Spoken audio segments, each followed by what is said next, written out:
तो आज हम एक इन्फेक्शियस डिजीज़ के बारे में जानना चाहेंगे आपसे, जिसका नाम ब्रूसिलोसिस है।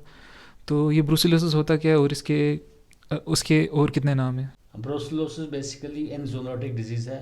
ये एनिमल्स में एंडेमिक होता है। और इसके जैसे इसका नाम है अंडुलेट नॉक्टर्नल फीवर, इसका नाम है। इसका माल्टा फीवर है, मेडिटेरियन फीवर इसका नाम बोलते हैं। और ये टाइफाइड लाइक फीवर होता है। और ख़ासकर ये एनिमल्स के थ्रू ह्यूमंस में ट्रांसमिट होता है। तो इसका ट्रांसमिशन मतलब जानवरों से इंसानों में होता है? हाँ बिल्कुल, ह्यूमंस टू ह्यूमंस ट्रांसमिशन नहीं होता है। अच्छा। और जैसे आपने बताया, ये फ्रॉम तो इन्फेक्टेड एनिमल्स से ह्यूमंस में आ सकता है। अच्छा, जो ये ब्रूसिलोसिस होता है, इसका एजेंट क्या होता है? हाँ, इसके कुछ 6 स्पीशीज़ होते हैं, लेकिन उनमें से 4 स्पीशीज़ बड़े कॉमन हैं। ब्रुसला एबॉर्टस एक है, ब्रुसला मिलिटेंसिस है, ब्रुसला स्यूइस है, और ब्रुसला कैनिस है। जैसे तो नाम बताया जाता है, कैनिस मीन्स डॉग्स में ये ज़्यादा होता है, स्यूइस में पिग्स में ज़्यादा होता है। और ब्रुसला मिलिटेंसिस जो है, या इसमें ज़्यादा डिफ़िकल्ट या डेंजरस डिजीज़ होता है, मिलिटेंसिस करता है। और ये ज़्यादा शीप में, कैटल में, कैमल में ज़्यादा होता है। और ये ख़ासकर उन लोगों को अफेक्ट करता है जो मीट और मीट का प्रोडक्ट के साथ डील करते हैं, जैसे बुचर्स शॉप हैं, जो मीट ऑनर्स होते हैं, जहाँ पे स्लॉटरिंग हाउस होता है, वहाँ पे ये उस एरिया में इन्फेक्ट एरिया में ज़्यादा हो सकता है। अच्छा, जो ये ब्रूसिलोसिस है, ये मीट से कैसे ट्रांसफ़र होता है और अलग कौन कौन हाँ से सोर्सेज हैं जिससे हाँ ट्रांसफ़र होता है? बिल्कुल, जैसे मैंने बताया स्लॉटर हाउसेस में, ये बुचर्स शॉप में, ये बेसिकली क्या है, अनकुकड या अंडर कुकड जो मीट हम खा लेंगे, या अनपास्चराइज मिल्क। और वो लोग जो एनिमल्स के साथ डील करते हैं, उनका रहन सहन होता है, उठना बैठना होता है, उनमें भी, लेकिन जिनका अगर कांटेक्ट नहीं भी होगा उनको भी ये ब्रुसलोसिस हो सकता है। क्योंकि वो इसलिए कि अगर अनपास्चराइज्ड मिल्क पियेंगे, दूध को बॉयल करने के बगैर, क्यों जो ही दूध को बॉयल किया गया, तो ब्रुसला जो है, इसका ऑर्गेनिज्म जो है, ये ग्राम नेगेटिव बैक्टीरिया होता है, ये इंट्रासेलुलर बैक्टीरिया होता है। और ये थ्रो फूड हम जब खाएंगे, अंडर कुकड मीट जब खाएंगे, या जो दूध है अनपास्चराइज होगा, इसके थ्रू इसका बैक्टीरिया अगर इन्फेक्टेड एनिमल से आता है, सोर्स अच्छा, है इन्फेक्टेड एनिमल, सोर्स है। इन्फेक्टेड एनिमल, ऐसे ही नहीं आ सकता है जो विदाउट एनी काज। सो इसलिए कहीं एनिमल्स का केयर करना ज़रूरी होता है। वो आगे मैं बताता रहूँगा आपको। अच्छा, ये किस बॉइलिंग पॉइंट पे ये ब्रूसिलोसिस इसका एजेंट मर जाता है? अब देखो, ये बॉइलिंग वाटर, बॉइलिंग पॉइंट पे, जो पानी का जो बॉइलिंग पॉइंट है, जैसे 60 डिग्री एंड 60 डिग्री अबो जब है, तो ये इसका ऑर्गेनिज्म डेड हो सकता है। अच्छा, इसके साइंस और सिम्टम्स क्या होते हैं ब्रूसिलोसिस? इसके ब्रुसलोसिस के क्लासिक ट्रायड होता है, फीवर होता है, परसिस्टेंट फीवर हो सकता है, जॉइंट पेन्स हो सकते हैं, lethargy, tiredness, Millais, loss of appetite वगैरह हो सकता है। और इस तरीके से नाइट स्वेट्स, नाइट फीवर वगैरह जो पर्टिकुलरली ब्रुसलोसिस से ज़्यादा होता है।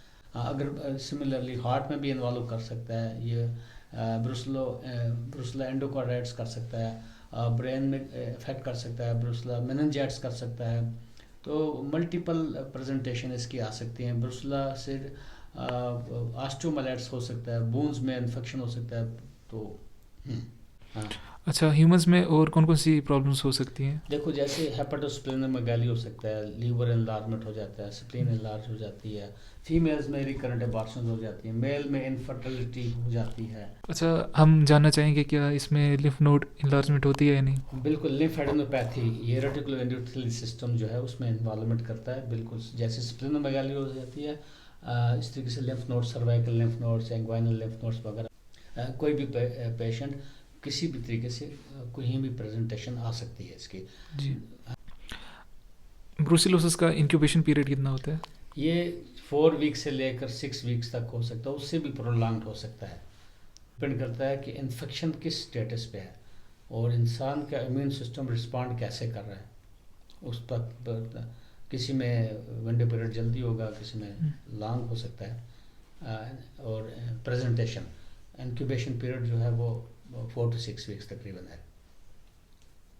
नेक्स्ट। ब्रुसिलोसिस है, इसको हम कैसे डायग्नोज करेंगे, मतलब इसका प्रोसीजर क्या है डायग्नोसिस का? बिल्कुल, डायग्नोसिस करने का आप पहले आइसोलेट करना है इसको, ऑर्गेनिज्म को अगर आइसोलेट करेंगे, सो मोस्ट इम्पॉर्टेंट अगर कल्चर, ब्लड कल्चर्स किए जाएंगे या बोन मैरो कल्चर किया जाता है तो वहाँ से ये आइसोलेट हो गया अगर ऑर्गेनिज्म, तो डेफिनेट डायग्नोसिस हो जाता है। That's the evidence based medicine से फिर हम उसका आगे ट्रीटमेंट करेंगे। लेकिन इसमें बैक्टीरियल सेरोलॉजी जो करते हैं, एंटीबॉडी सेरोलॉजी जो करते हैं, दैट्स द डेफिनेटिव डायग्नोसिस। अगर सेरोलॉजी जो है 1:320 जब होगी, 1:180 से ऊपर होगी, तो हम लगाते हैं लेबल के बिल्कुल ब्रुसेला पॉजिटिव आ गया है, तो डायग्नोसिस हो जाता है, ब्रुसेला पॉजिटिव डायग्नोसिस हो जाता है फिर।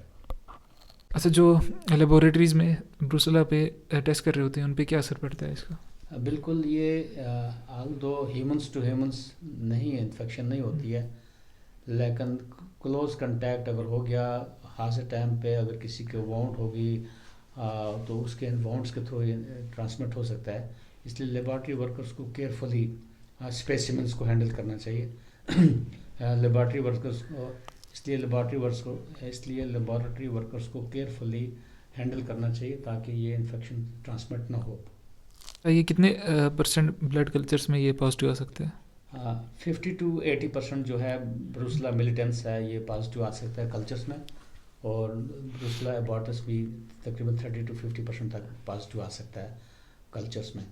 लेकिन हमेशा बोन मैरो कल्चर ही ज़रूरी नहीं है, सेरोलॉजी और एलाइजा जो है टेस्टिंग बहुत सफिशेंट होता है इसके लिए। अच्छा, हम जानना चाहेंगे क्या क्या कॉम्प्लिकेशंस हो सकती हैं अगर ये बिना इलाज के रहे इंसान? हाँ, अगर इलाज ना किया जाए तो मोस्ट इम्पॉर्टेंट, सबसे इम्पॉर्टेंट है कि इनफर्टिलिटी हो जाता है मेंस में, रिकरेंट अबॉर्शंस होती हैं फीमेल्स में, और ख़ासकर इंट्रा यूट्राइन डेथ हो सकती है इस तरीके से, ऑर्काइड्स होता है, मेनिंजाइट्स हो सकता है दिमाग का। इसके अलावा थ्रोम्बोसाइटोपेनिया, जो प्लेटलेट्स हैं वो डाउन हो जाते हैं, अनीमिया डेवलप हो जाता है, खून की कमी हो जाती है, स्पॉन्डिलाइटिस है, आर्थराइट्स है, जोड़ों में लगातार दर्द रहेगा, और ख़ासकर स्प्लिनोमेगाली या हेपेटोमेगाली एनलार्जमेंट ऑर्गन्स का हो जाएगा, और ख़ासकर न्यूरोब्रुसलोसिस जो है दिमाग में न्यूरोब्रुसलोसिस हो जाएगा तो मेनिंजाइटिस हो जाएगा, उसके अपने कॉम्प्लिकेशंस होते हैं। अच्छा, ये ब्रुसिलोसिस है, इसका ट्रीटमेंट कैसे करते हैं? ब्रुसेलोसिस का ट्रीटमेंट का डिफरेंट रेजिम्स हैं, WHO गाइडलाइंस के मुताबिक चलना चाहिए। उसमें कुछ ख़ास स्टैंडर्ड ड्रग्स जो हैं, ख़ास रिफेम्पिसिन जो है तकरीबन 450 to 600 मिलीग्राम देना पड़ता है, और रिफेम्पिसिन का अपने कोई थोड़े कॉम्प्लिकेशन होते हैं, but they are very well tolerable medicine. और साथ में डॉक्साइक्लिन वाला जो रोल है, doxycycline 100 milligram twice a day, तकरीबन ये 6 वीक्स तक लेना चाहिए। बट अपने डॉक्टर से रब्ता रखना है, ही शुड फॉलो, अपने डॉक्टर से ज़ेर निगरानी ही इलाज करवाना चाहिए, और कोई भी डॉक्टर इसको मैनेज कर सकता है, कोई मुश्किल नहीं है। हाँ, अलबत्ता इसको अदर रेजिम्स जो हैं जैसे स्ट्रेप्टोमाइसिन है या जेंटामाइसिन वगैरह है, वो भी साथ में अदर अल्टरनेटिव को भी मद्देनज़र रखना है। लेकिन प्रेगनेंसी में जेंटामाइसिन या स्ट्रेप्टोमाइसिन नहीं देना चाहते हैं, क्योंकि उनमें ऑटोटॉक्सिटी होती है बच्चों में, न्यूनेट में, प्रेग्नेंट वुमन में वो नहीं देना होता है। प्रेग्नेंट वुमन में सिर्फ रिफेम्पिसिन ही देना होता है। जैसे कि अपने का एंडोकार्डाइटिस हो जाता है हाँ, ब्रुसिलोसिस में, तो उसको कैसे मैनेज करते हैं, मतलब कितने टाइम में मैनेज हाँ करना होता है उसको? बिल्कुल, जो रूटीन है ब्रुसेलोसिस तकरीबन 6 वीक्स में मैनेज हो जाता है। रिलैप्स भी हो सकते हैं, 6 महीने के बाद दोबारा रिलैप्स हो सकता है, लेकिन बैक्टीरियल एंडोकार्डाइटिस तकरीबन 6 मंथ तक ट्रीट करना पड़ता है। इस तरीके से जैसे न्यूरोब्रुसलोसिस है, 1 साल तक उसको मैनेजमेंट दी जाती है, सेफ्ट्रैक्सोन 1 ग्राम देना पड़ता है डेली 1 साल तक, तो साथ में रिफेम्पिसिन भी देना पड़ता है 1 साल तक। ये न्यूरोब्रुसलोसिस के बारे में मैंने बताया। हम ब्रुसिलोसिस को कैसे प्रिवेंट कर सकते हैं? अब ब्रुसलोसिस को प्रिवेंट करना, देखिए आपने देखा बहुत सारी कॉम्प्लिकेशन होती हैं ब्रुसलोसिस से, इसलिए बेहतर है हमें इनको प्रिवेंशन करना चाहिए, एनिमल वैक्सीनेशंस करना चाहिए।